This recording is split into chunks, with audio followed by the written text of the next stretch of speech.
दर्शकों नमस्कार, DNP India देख रहे हैं आप। साथ हूं मैं आपके राहुल चौधरी।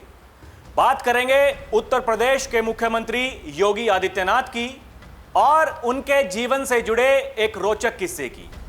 आज की कहानी साल 2007 की है, जब सर्द मौसम में गोरखपुर दंगों की आग में जल रहा था। 2 लोगों की जान चली गई थी, दुकानें जला दी गई थीं और शहर में कर्फ्यू का माहौल था। लेकिन इन सब के बीच तत्कालीन गोरखपुर सांसद योगी आदित्यनाथ को गिरफ्तार कर जेल भेज दिया गया और उन्हें जेल ले जाने में पुलिस को सिर्फ 2 किलोमीटर की दूरी तय करने में पूरे 8 घंटे लगे। आखिर क्या थी वो घटना और उसके बाद संसद में क्यों रो पड़े थे योगी आदित्यनाथ? चलिए इस कहानी को शुरुआत से जानते हैं। साल 2007 जनवरी का महीना था। गोरखपुर में सांप्रदायिक तनाव चरम पर था। बात शुरू हुई 30 दिसंबर 2006 को, जब इराक के पूर्व राष्ट्रपति सद्दाम हुसैन को फांसी दे दी गई। इसके विरोध में भारत में कुछ कट्टरपंथियों ने हिंसक प्रदर्शन किए। उस समय उत्तर प्रदेश में मुलायम सिंह यादव की सरकार थी और सरकार मूक दर्शक बनकर वो तमाशा देख रही थी। सरकार या प्रशासन के द्वारा जब कोई सख्त कार्रवाई नहीं हुई, योगी आदित्यनाथ जो उस समय गोरखपुर से सांसद थे, उन्होंने इससे नाराज होकर मुलायम सरकार को बर्खास्त करने की मांग की और गोरखपुर बंद का ऐलान किया। और यहीं से कहानी ने नया मोड़ लिया। जनवरी 2007 में मुहर्रम के जुलूस के दौरान कथित तौर पर हिंदू लड़कियों के साथ छेड़खानी को लेकर हिंदू और मुस्लिम समुदायों में झड़प हो गई। इस घटना में राजकुमार अग्रहरी नाम के एक युवक को गंभीर चोटें आईं और इलाज के दौरान उनकी मौत हो गई। इस मौत से गोरखपुर में तनाव और बढ़ गया। जिला प्रशासन ने शहर में कर्फ्यू लगा दिया, लेकिन योगी आदित्यनाथ अपने समर्थकों के साथ वहां मौके पर पहुंच गए और धरना शुरू कर दिया। प्रशासन ने इसे कर्फ्यू का उल्लंघन माना और योगी को शांति भंग करने के आरोप में गिरफ्तार कर लिया।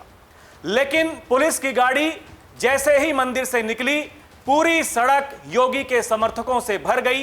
लोग गाड़ी के आगे लेट गए। पुलिस को एक एक व्यक्ति को हटाना पड़ा। लेखक शांतनु गुप्ता अपनी किताब योगी गाथा में बताते हैं कि 2 किलोमीटर की दूरी तय करने में पुलिस को 8 घंटे लग गए। यह थी योगी आदित्यनाथ की उस समय की लोकप्रियता। पुलिस को गोरखपुर जेल में योगी को 11 दिन तक रखना पड़ा। इस दौरान जेल में भी उनकी बैरक को समर्थकों ने मंदिर जैसा बना दिया था। 11 दिन जेल में रहने के बाद 12 मार्च 2007 को जब योगी आदित्यनाथ संसद में बोलने के लिए खड़े हुए, उन्होंने लोकसभा में अपनी पीड़ा बयां की। योगी ने कहा, मुझे केवल राजनीतिक पूर्वाग्रहों के कारण अपराधी बनाया गया। मैंने भ्रष्टाचार और भारत और नेपाल सीमा पर आईएसआई की गतिविधियों के खिलाफ आवाज उठाई थी। भुखमरी से हो रही मौतों और प्रशासनिक भ्रष्टाचार के खिलाफ लड़ाई लड़ी थी। इसीलिए मेरे साथ ये सब हो रहा है। उनकी आवाज में कंपन थी, आंखें आंसुओं से भरी हुई थीं। तब लोकसभा स्पीकर सोमनाथ चटर्जी ने कहा, योगी जी रोइए नहीं, आराम से अपनी बातें कहिए। उसके बाद योगी ने इस्तीफे की धमकी दे दी थी। उनका यह भाषण आज भी सोशल मीडिया पर वायरल होता है। आज भी लोग संसद में दिए उनके उस भाषण को सुनकर भावुक हो जाते हैं। सियासी जानकार बताते हैं, यहीं से योगी आदित्यनाथ के जीवन में एक नया मोड़ आया। वर्ष 1998 में उन्होंने राजनीति में कदम रखा था। उस समय उनकी उम्र महज 26 साल थी। महज 26 साल की उम्र में सांसद बनकर संसद पहुंचे योगी आदित्यनाथ ने कभी पीछे मुड़कर नहीं देखा। उन्होंने अपनी एक अलग छवि बनाई। भगवा वस्त्र पहने युवा योगी ने एक अलग विचारधारा को जन्म दिया। संसद भवन में जब वे पहली बार पहुंचे थे, उस समय भी चर्चा का विषय बन गए थे। बीजेपी के फायरब्रांड नेता ने अपने कड़े तेवर का परिचय दिया। संसद के बाद उत्तर प्रदेश का मुख्यमंत्री बनकर अपने राजनीतिक सफर में गोरखपुर से 5 बार सांसद बनने के बाद उन्होंने लगातार दूसरी बार मुख्यमंत्री बनने का कारनामा किया और बतौर सीएम योगी अपना 8 वर्षों से ज्यादा का कार्यकाल पूरा कर चुके हैं। यह भी एक रिकॉर्ड है। वर्ष 2017 में हुए विधानसभा चुनाव में भारतीय जनता पार्टी को पूर्ण बहुमत मिलने के बाद गोरखपुर से तत्कालीन सांसद योगी आदित्यनाथ को मुख्यमंत्री बनाया गया। 5 सालों के कार्यकाल के दौरान अपनी जननीतियों और बेहतर कानून व्यवस्था के जरिए योगी आदित्यनाथ ने करीब 3.5 दशकों के बाद बीजेपी को लगातार दूसरी बार सत्ता में वापसी कराने में बड़ी भूमिका निभाई।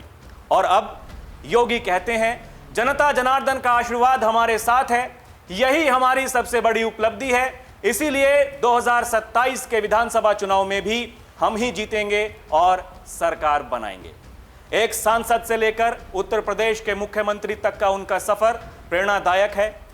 दर्शकों, आपको हमारी ये वीडियो कैसी लगी हमें कमेंट करके जरूर बताइएगा। अभी के लिए इतना ही। आप देखते रहें डीएनपी इंडिया, हर खबर भरोसे के साथ। नमस्कार।